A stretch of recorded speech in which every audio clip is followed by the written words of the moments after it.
Ku danna subscribe sannan kuma ku danna ƙararrawa.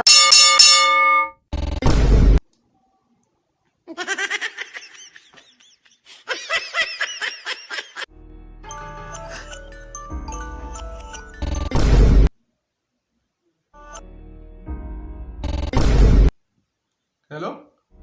Waye? Waye kuma? Ba ki gane ni bane? Khalifa ne fa masoyinki abin alfaharinki? Oke, to ga nan zuwa kofar gidanku. Da Allah tsaya, da Allah tsaya. Allah kar ka sake zuwa kofar gidanmu. Na ƙara zuwa kofar gidanku kuma? Wai me ke faruwa ne gaba ɗaya na ga kwana biyu kin canja? Gidanmu an zauna an yi mutum a kanka. Kuma na riga da na yi da shawarar da suka gaya min yan uwa da yana da abokan arziki da Allah ya isa kar ka sake zuwa kofar gidanmu. Inna lillahi wa inna ilaihi raji'un. Yanzu kuma ki zaki iya rabuwa da ni? Naki ne fa Khalifa ne. Daga yau zan yi blocking din nan baka. Zan yi blocking ɗinka a social network, WhatsApp, Instagram, Twitter, Snapchat, kai duka ma. Na yanzu ban fahimce ki ba. Amma kin manta alƙawarinmu ba zan iya rayuwa babu ke ba, kuma ke ma ba za ki iya rayuwa ba in babu ni. Dalla can bai, ka je ka nemo wata daidai da kai.